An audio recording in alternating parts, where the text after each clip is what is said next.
Nesse último vídeo, vamos tecer algumas considerações sobre o tempo do crime.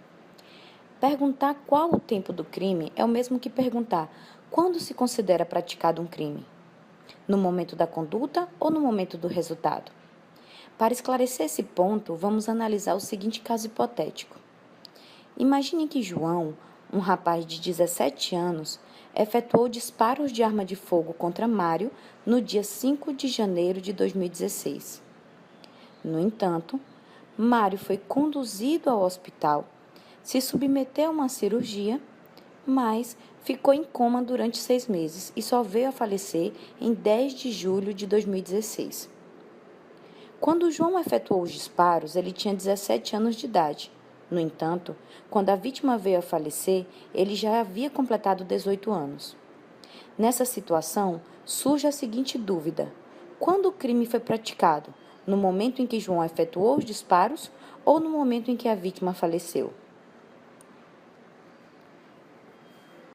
O nosso Código Penal, em seu artigo 4º, adotou a teoria da atividade, estabelecendo que considera-se praticado o crime no momento da ação ou omissão, ainda que outro seja o momento do resultado. Percebe-se, portanto, que, segundo o nosso Código Penal, considera-se praticado o crime no momento da conduta. Por essa razão, no nosso caso hipotético, o tempo do crime seria o dia 5 de janeiro de 2016, ou seja, o momento em que João efetuou os disparos de arma de fogo contra a vítima. Desse modo, como João, à época dos disparos, tinha apenas 17 anos de idade, deverá ser responsabilizado conforme as regras contidas no Estatuto da Criança e do Adolescente. No entanto, é importante ressaltar que a análise do tempo do crime é feita de maneira diferente em se tratando de crimes permanentes e crimes continuados. Crimes permanentes são aqueles cuja consumação se protrai no tempo, ou seja, se prolonga no tempo, como é o caso dos crimes de sequestro e extorsão mediante sequestro. Já o crime continuado se trata, em verdade, de vários crimes que, por ficção jurídica, são tratados como se fosse um único crime.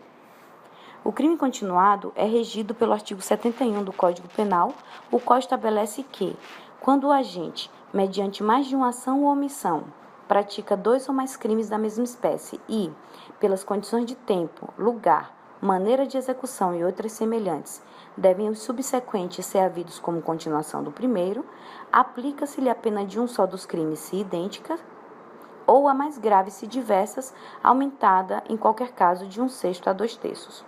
Pois bem, no que se refere aos crimes permanentes e aos crimes continuados, o STF editou a súmula 711 com o seguinte teor: a lei penal mais grave aplica-se ao crime continuado ou ao permanente se a sua vigência é anterior à cessação da continuidade ou da permanência. Portanto, se, por exemplo, Ricardo, um jovem de 17 anos, sequestra uma pessoa, mantém a vítima em cativeiro durante 5 meses e, durante o sequestro, Ricardo completa 18 anos, ele responderá de acordo com as regras do Código Penal, pois, conforme a súmula 711 do STF, a lei penal mais grave aplica-se ao crime permanente se a sua vigência é anterior à cessação da permanência. Portanto, se o crime de sequestro é um crime permanente, cuja consumação se prolonga no tempo, quando Ricardo atingiu a maioridade, o crime ainda estava sendo praticado, razão pela qual se aplica o Código Penal.